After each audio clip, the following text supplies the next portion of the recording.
Meantime, 0817-923-0007. You can also call to be part of the conversation this morning. We need to find talent in institutions in those areas, which then makes us question what the authorities of the institutions do or to live. Okay, so got into. So I was saying it's not just an issue of tertiary institution management program. It's not a question of immediate eradication, but a question of progressive minimization. You were a student, all right? And from that, why do you think students are joining these gangs? Why do you think, from your own experience, was there a time where you looked at it and found it as something interesting? Why do you think students are drawn to it? They join. I mean, if you listen to the eyewitness who was telling us what happened at the institution talking about how they were guarding one person that was perceived to be the leader, having weapons in their bag and the vehicle that they came with.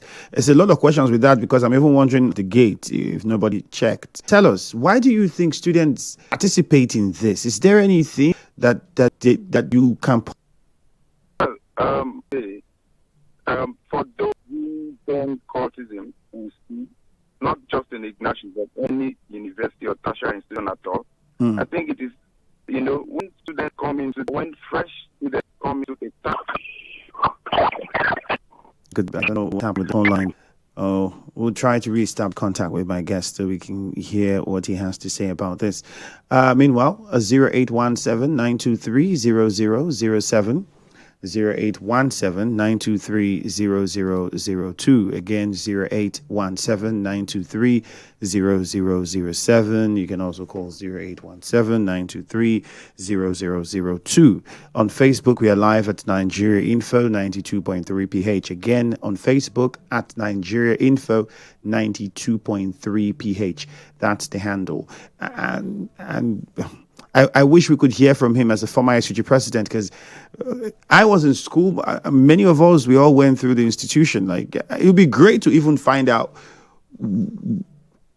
was there a time you attempted and what was it? Because you can't understand why a rational thinking person would put themselves in that situation. If you listen to the eyewitness, you would begin to wonder. Imagine the situation, the picture she was painting, and then imagine why a sane thinking person would put themselves in that position. For what gain?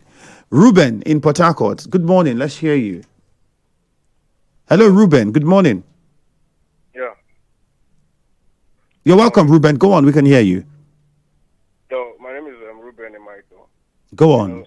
The activities of gang members in our tertiary institution is becoming too alarming, most especially in the Ignatius Ajuri University and the Captain Elisha Amadi Polytechnic. The school management has to do something about it. This is something that the state government then have tried to eliminate it, but of recent is actually coming back again, and I appreciate God that the River State University is a bit minimal than to be compared to other universities. So I believe the various rectors and the VCs of measures missed, because it's one of the things that promotes insecurity. And most of the students who join, Ruben? They are in 100 level when they are fresh and don't really know about the routines. So of fresh seriously. Thank you. Muriel Krika, good morning. Hello, Ifiemi. Good morning. Good morning, Muriel. Thank you. This is your Krika woman. Ifiemi, there is something we should note, that some of these students, especially the boys, they are already in course even before they got into the universities. Trust me, Ifiemi, in secondary, especially government secondary schools, most of them out and their senior colleagues in the universities. To school, they just align. Simple. So I want to be your guest, Carlos. What they do is they catch young, and this immediately they give cows for members. Begin to, just as students what do they call this, SU start for members, this job is even faster. So there is a way you can maintain this before they clearance. Because start clearance.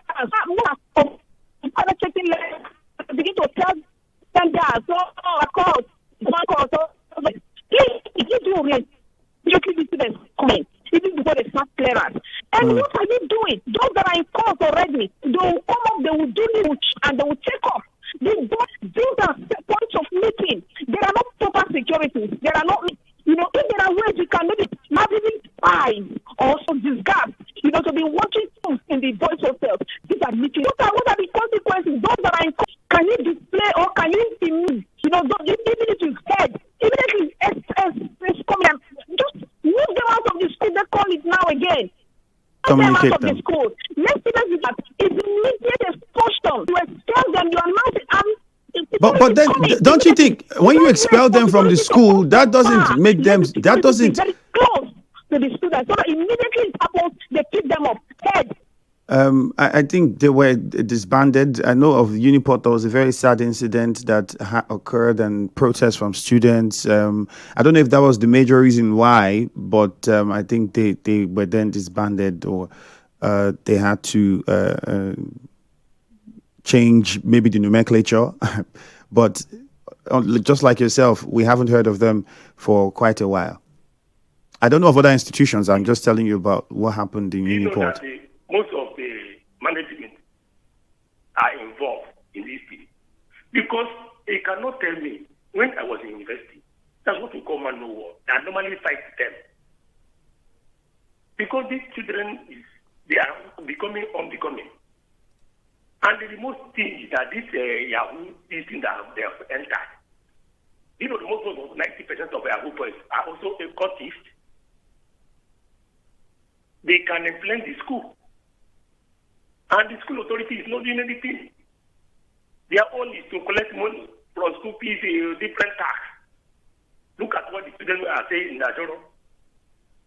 That's what they cannot but what I know, the DC in Najoro, they have do.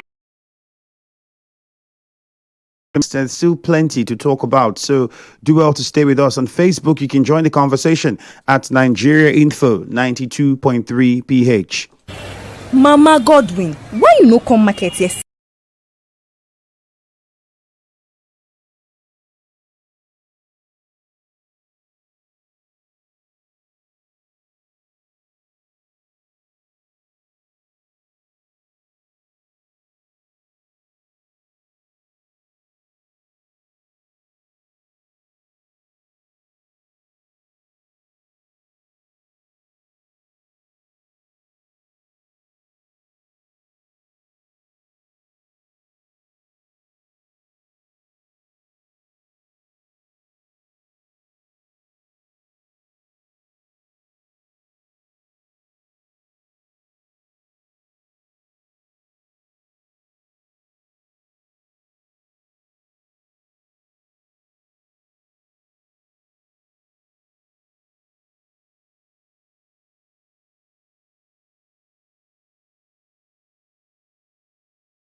Mr. Domnic Dumbar. Sir, thank you. Good morning. Hello, Mr. Domnic. Yes, I'm with you, Mr. All right, thank you very much. Good morning.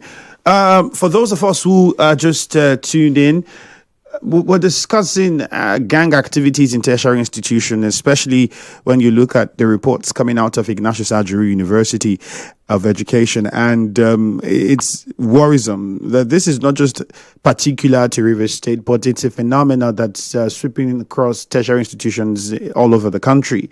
And it's a problem. It's a problem that we really need to address urgently. You can get on Facebook and be a part of the conversation, and also drop your comments and suggestions on what you think can be done or how you think we can tackle this problem of gangsterism that's sweeping across our institutions. Back to you now, Mr. Domnic, quickly, please. I asked you before we had the interference from the service provider, why do you think students put themselves it's one belong to a that would do their things in secret and perpetrate different forms of crime? Is even worse that you then have access to guns and bullets and even go to the point where you are ready to inflict bodily harm on another person just because you want to prove a point or you're protecting a leader. It's just something that you can't fathom. So in your time as a student, is there anything you could look at and point to say this is why people are drawn to this sort of lifestyle? Mr. Andrew, before we had network glitches, I was trying to say that students gaining admission into a tertiary institution in most cases or scenarios are naive. They are coming to a new environment to know the modus operandi of the environment. They don't know anything about the environment. So it is the orientation they get. If they get a good orientation, some of them who are not from outside before coming into the institution would have to, give those, organizations when they come close them. While others who are already spoiled, like one of the callers said, we have people, students who are in the university, they're in level 100, 200, but they already belong to different cult groups. Even before coming. They gain admission. Yeah. So the ones that are corrupted within the institution as a result of those demonstration first. So this can draw students to want to belong to one core group or the other. This is the orientation.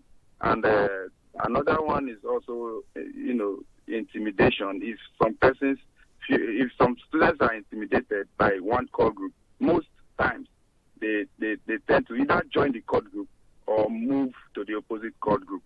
So these are some of the things that happen in tertiary institutions across the country and not particularly in Ignatius.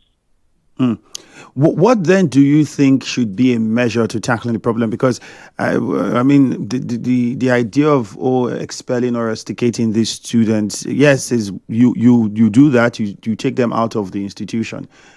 These days, even we've seen, especially when you look at the robbery cases, the burglary cases that happened at USD, they say these people came from outside, which means even if you rusticate students, you're not sure that those of them who belong to one come into the cases. That's on one side. On the other hand, you rusticate them, then they would then take the gangsterism to the larger society. Of course, it all started from. So it's almost like you're not still solving the problem. You're just removing and then introducing the problem to a bigger scale.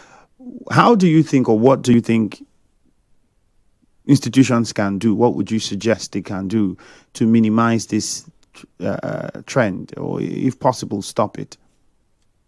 Okay, Andrew, like I said earlier, the university or polytechnic or any institution at all is a micro community in a larger community.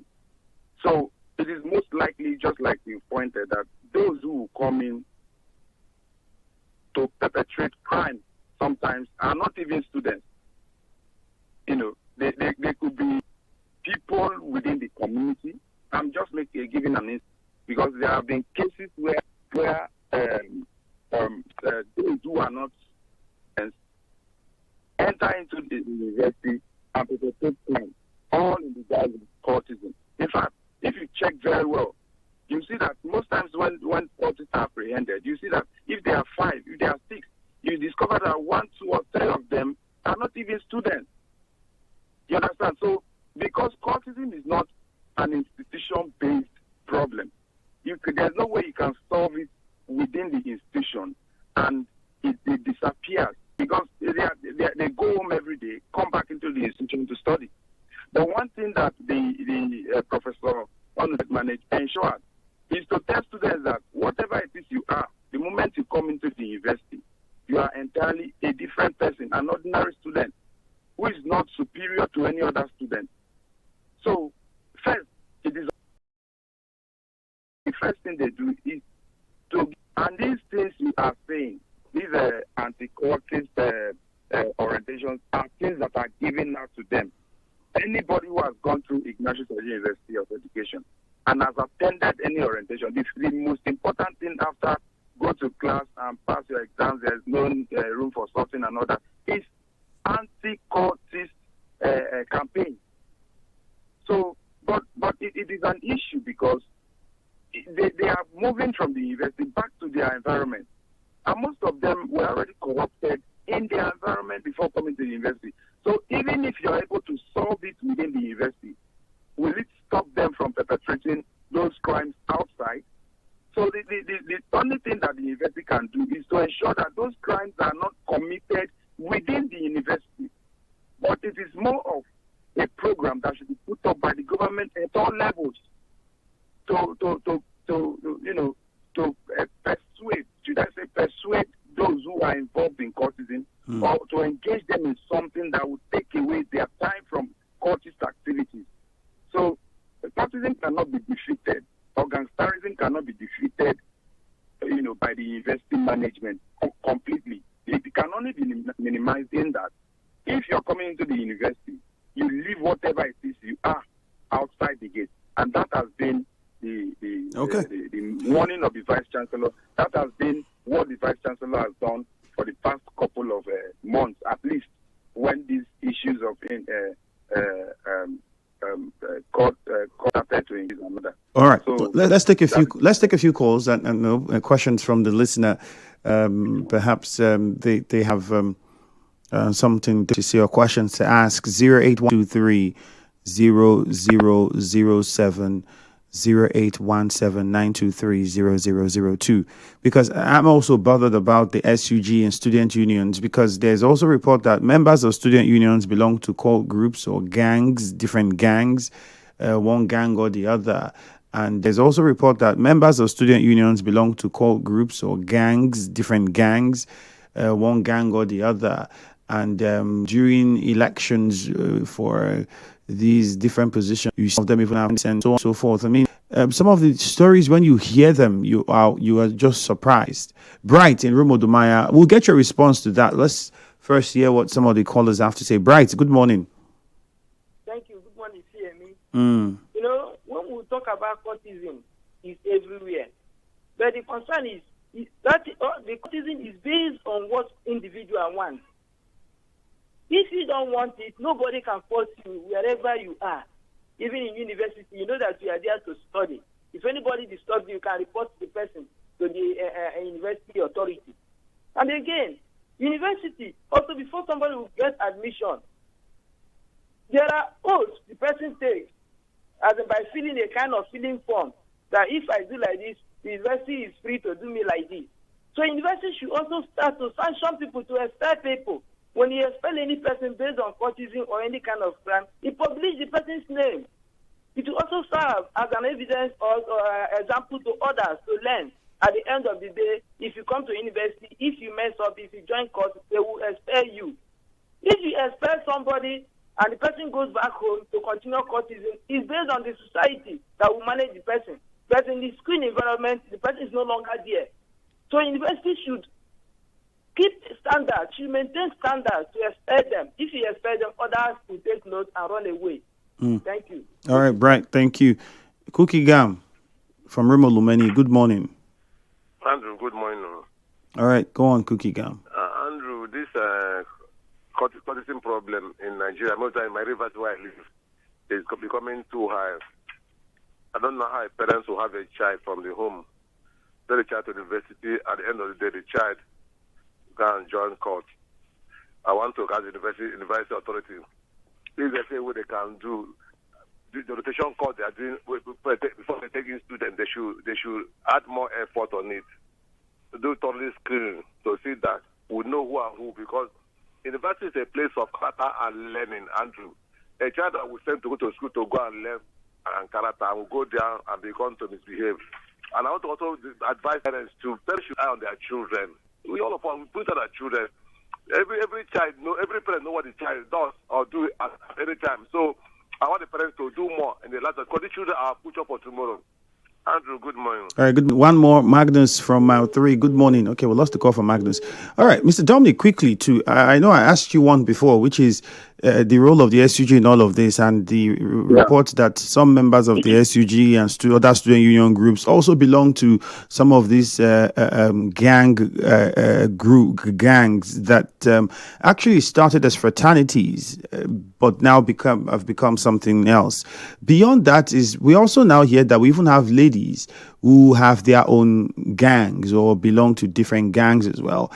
And do you feel like, because people also would feel society contributes or supports this, the guys that belong to gangs have brothers, have sisters, have friends, have people that know that they belong to gangs, but then do not still support their acts one way or the other. How would you interpret all of this? Well, Mr. Andrew, I wouldn't know who the members of the union that belong to whatever cult. But do you agree that there are union members that belong to different gangs as well? Well, if there is cultism in an institution and there are unions, it is possible that a union member can be a cult member because it is done in secrecy, just like the name implies, secret cult.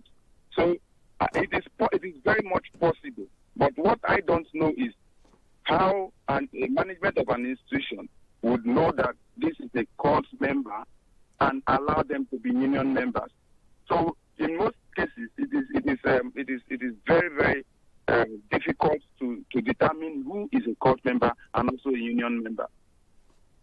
Okay. And you think that the fact that they are patronized by the larger society contributes to this activity? I mean, I was talking about how I remember growing up at the time you're in secondary school. And I mean, these things have been there. And then you get to school and, you see guys relating with ladies, have girlfriends and start relationships and all of that stuff. And people who belong to cult groups are scared. They don't want their parents to find out, don't want their girlfriends to find out, don't want their brothers to find out. But these days, it seems as though really nobody cares. In fact, it feels like some people are attracted to those kind of things. Well, in the larger society, right, Mr. Andrew? Yes. Okay, of course.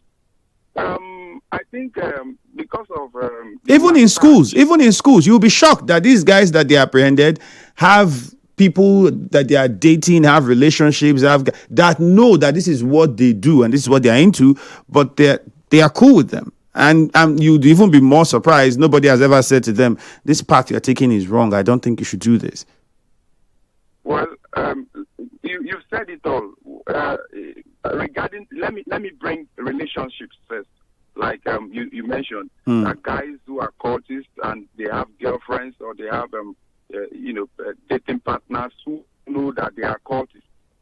Well, it is. Should I say, as a result of the negligence of the government and the society at large towards these activities, maybe the girls or the people, it is now something that is okay to go into, because I can't say cult and the